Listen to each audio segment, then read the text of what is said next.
अस्सलाम वालेकुम वरहमतुल्लाह। मेरे अजीज़ दोस्तों, आज मैं जामा मस्जिद जदीद जामा मस्जिद बांडीपुरा के अंदर नमाज जुमा अदा करने गया था अपने चंद दोस्तों के साथ। वहाँ पे मैंने एक ताज्जुब भरा वाक़या देखा, यानी एक ताज्जुब भरा मंज़र मेरे सामने पेश आया, और मैं चाहूँगा कि वो मंज़र आप भी ज़रा महसूस करें कि महज 14-15 साल का एक कम उम्र बच्चा इमाम मस्जिद को एक पर्ची दे देता है, जिस पर्ची के ऊपर सवाल था। सवाल के साथ साथ उस पर गुजारिश भी थी, यानी लिखी हुई गुजारिश थी कि फ़लाँ जगह पे इस तरह से एक मरीज़ है, पेशेंट है, उसकी मदद की जाए। बहरहाल आप जानते हैं कि इस तरह के मामलात हमारे मसाजिद में होते हैं।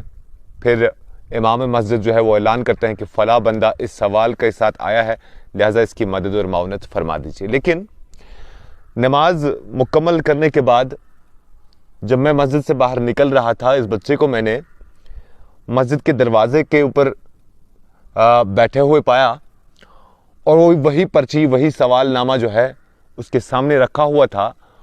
उस पर महज 20 रुपये मैंने देखे कि लोगों ने मदद के तौर पर रखे थे, यानी माउनत जो उसकी हुई थी वो महज 20 रुपये हुई थी। मैं चौंक गया, मैं हैरान हो गया, क्योंकि जब हम किसी बुजुर्ग की ज़ियारत पे जाते हैं, जब किसी बुजुर्ग की कब्र पर जाते हैं हम, तो वहाँ हम पैसों के ढेर पड़े हुए देखते हैं, बड़े बड़े ढेर होते पैसों के। मुझे खुदारा बताइए कि वो पैसे उस बुजुर्ग के किस काम के, या उस कब्र के अंदर जो बुजुर्ग होता है वो उन पैसों का करेगा क्या? ये सवाल मेरे जहन में है, और जवाब चूंकि आपने अज खुद देना है। लेकिन मैं ज़रा आपको बता दूं कि जो बच्चा वो सवाल पर्चा लेकर इमाम मस्जिद के पास आया था कि नुस्सू इलाके में, बांडीपुरा के नुस्सू इलाके में एक जवान उम्र की लड़की है जिसकी हाल में शादी हुई थी, और महज 6 या 7 माह की एक बच्ची उसकी बताई जाती है कि पैदा हुई है उससे। और फिर यही लड़की, जवान लड़की, एक मोहलक बीमारी में मुब्तला हो जाती है। अब उनकी अज़दवाजी ज़िंदगी के क्या हालात हैं मैं वो बयान नहीं करना चाहूँगा, लेकिन बस इतना मुझे मालूम है कि वो लड़की बेबस हो गई है, बेसहारा हो गई है, लाचार हो गई है। आप अंदाज़ा इस बात से लगा सकते हैं उसकी लाचारी का, या उसके फैमिली मेंबर्स की लाचारी का, कि महज 15 साल का उसका अपना एक बच्चा जो है, या इसका रिश्तेदार बच्चा जो है, वो इमाम मस्जिद को पर्ची पकड़वा देता है कि जनाब लोगों से मदद की अपील करिए। और फिर मदद किस तरह की होती है उसने मुझे हैरान किया, महज 20 रुपये। और यहाँ पर हमारे बुजुर्गों के कब्रों के ऊपर या उनके ज़ियारतों के ऊपर ढेरों के ढेर, लाखों के लाख रुपए जमा हो जाते हैं। बताइए किस लिए? इधर हमारी ये बहनें, हमारे ये भाई, हमारे ये गरीब भाई जो होते हैं हमारे, या पसमानदा जो लोग होते हैं, जो इस तरह की बीमारी में जब मुब्तला हो जाते हैं तो हाथ फैलाते हैं कि हमारी मदद करिए। फिर मुझे बताइए, क्या उस कब्र में दफन उस बुजुर्ग को उन पैसों की दरकार है, या जिंदा रहते हुए जीते जी उस पेशेंट को उस पैसों की दरकार है? खुदा रहा इस बात का आप आज खुद मुहासबा करें और फिर बताएं कि हम आखिर क्या कर रहे हैं। मर गया इंसान तो हम कहते हैं ना कश्मीर में 25 हिशी का था, फिर क्या करेगा इंसान इन पैसों का?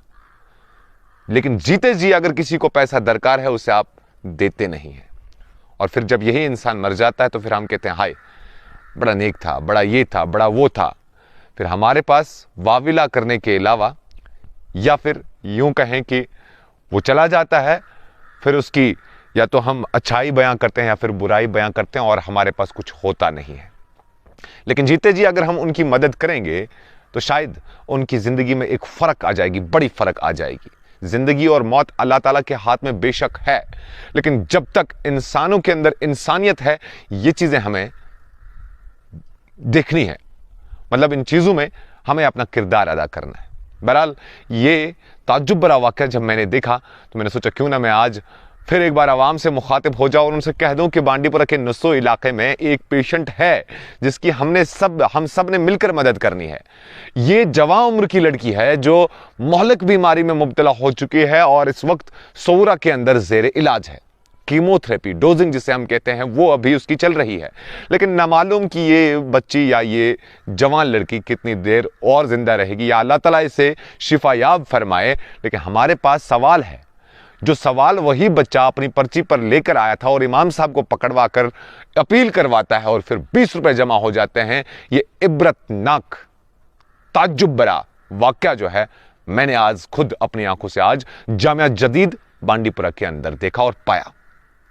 अब लेकिन उस बच्चे की उस उम्मीद को ज़ाया नहीं करिएगा या उसकी फैमिली मेंबर्स की उस उम्मीद को रायगा ना होने दीजिएगा, क्योंकि वो सवाल का पर्चा जो है बेशक नमाजियों के लिए ही मस्जिद के अंदर था, लेकिन सेम वही सवाल पर्चा मैं अब आपके सामने रख रहा हूं।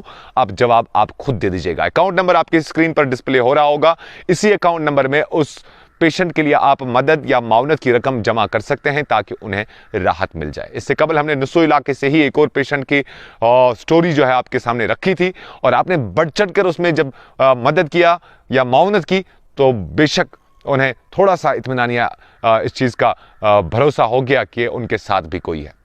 अब इसी तरह से आप इस पेशेंट का भी साथ दे दीजिए। और माह रमज़ानुल मुबारक के अब आखिरी अयाम चल रहे हैं, दूसरा अशरा भी इख्तिताम पजीर होने जा रहा है, रुखसत होने जा रहा है। तो अल्लाह ताला आप सब के साथ साथ मेरी भी मदद फरमाए या मेरी भी मगफिरत फरमाए, गुनाहों की बख्शिश फरमाए, हमारे अहल अयाल को, आपके अहल अयाल को सही सलामत और तंदुरुस्त रखे, क्योंकि ऐसे मामलात जो ज़िंदगी के होते हैं काफ़ी ज़्यादा पेचीदा होते हैं। लिहाजा ये नसो इलाके से एक और कहानी है। स्क्रीन पर आपने तस्वीरें भी देखी होगी और इनका अकाउंट नंबर भी मैंने डिस्प्ले कर दिया है। बहरहाल अब आगे की जिम्मेदारी आपके ऊपर। बढ़ चढ़ कर हिस्सा लीजिए और बढ़ चढ़ कर मदद करिए। बहुत बहुत शुक्रिया। अपना ख्याल रखिएगा। अस्सलाम वालेकुम।